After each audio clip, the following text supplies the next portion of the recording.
ہجرت کے بعد نبی علیہ الصلوۃ والسلام نے 16-17 مہینے بیت المقدس کی طرف رخ کر کے امت کو نماز پڑھائی، وہ قبلہ رہا۔ اس کے بعد اللہ رب العزت نے قبلہ بدل دیا اور بیت اللہ شریف کو قبلہ قرار دے دیا۔ اس میں کئی باتیں ہیں سمجھنے کی، بہت اہم پوائنٹ ہے یہ، اور سیغول کے سپارے میں اس کو بہت کھول کے اللہ نے بیان فرمایا۔ اللہ رب العزت کو اندازہ تھا کہ جیسے ہی قبلے کی تبدیلی کا حکم ہوگا تو مشرکین مکہ بھی اور یہ یہودی عیسائی سارے شور مچائیں گے، سارے شور مچائیں گے۔ سیقول السفہاء من الناس، یہ سب انہوں نے شور مچانے ہیں۔ کیوں شور مچانے؟ یہودی کہتے ہیں بھی پہلے ادھر رخ تھا، ادھر رخ تھا، معاملہ کیا ہے؟ انبیاء کرام کی لمبی لڑی چلی آ رہی ہے، سب کا بیت المقدس کا، تو انہوں نے کیوں چینج کر دیا؟ مشرکین کہیں گے پہلے بیت المقدس کی طرف تھا، ہمارے بیت اللہ کی طرف رخ کر لیا، تو کیا یہ لوٹ کے آنے والے ہیں؟ کیا مسائل ہیں؟ اور بہت ساری باتیں، کیا ان کا تو کوئی پتہ نہیں چلتا، آج ادھر ہے کل ادھر ہے۔ تو یہ سب کچھ شور شرابے ٹھیک ٹھاک ہوئے اس زمانے میں، اور بڑا امتحان تھا یہ، ایمان والوں کے لیے امتحان تھا بہت بڑا، کہ ان کی کامل فرما برداری کا ظہور ہوا، اور اعتراض کرنے والے کھل کے باہر آ گئے کہ بھئی ان کو اصل میں اور مسائل ہیں، ان کے اندر کامل وفاداری اور فرما برداری نہیں ہے۔ سب سے پہلے تو اللہ تعالیٰ نے جواب دیا تحویل قبلہ کے بارے میں، ایک حاکمانہ جواب جو شان الہی کے مطابق تھا۔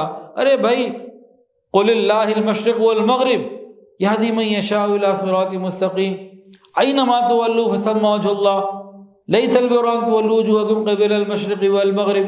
اس طرح کی آیات، ان کا کیا مسئلہ تھا کہ بھئی اگر بیت المقدس کی طرف نماز پڑھنے کا حکم دیا تھا تو وہ کس نے دیا تھا؟ وہ بھی ہم نے دیا تھا۔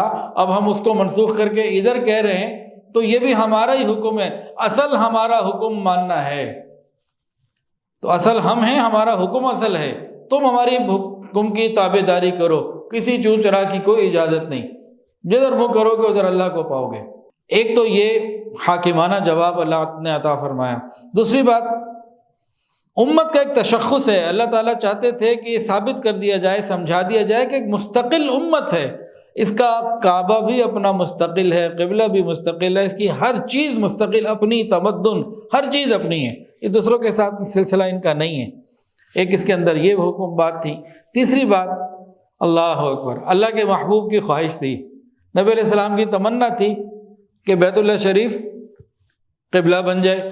وَقَدْ نَرَىٰ تَقَلُّبَ وَجْهِكَ فِي السَّمَاءِ، اللہ تعالیٰ بیان فرما رہے ہیں قرآن میں کہ نبی علیہ السلام بار بار آسمان کی طرف دیکھتے تھے۔ اللہ تعالیٰ فرماتے ہیں کہ ہم آپ کے آسمان کو دیکھنے کا عمل دیکھ رہے ہیں، تو نبی علیہ السلام کی خواہش کو پورا کیا۔ ایک بہت خوبصورت بات، قرآن نے جو کہا وہ نبی نے کر کے دکھایا، قرآن نے جو کہا وہ نبی نے کر کے دکھایا، نبی نے جو چاہا وہ قرآن نے کیا۔ اچھا، اہل کتاب بھی تحویل قبلہ کے بارے میں مانتے تھے، ان کی کتابوں میں لکھا ہوا تھا، پرانی کتابوں میں اللہ نے پہلے ہی بتا دیا تھا کہ ان کا قبلہ بیت اللہ شریف ہوگا۔ تو بہر اللہ تعالیٰ نے فرمایا کہ بھئی دیکھو، اپنے قبلے پہ ڈٹے رہو اور عمل کرتے رہو اور لوگوں کی باتوں کی پرواہ مت کرو۔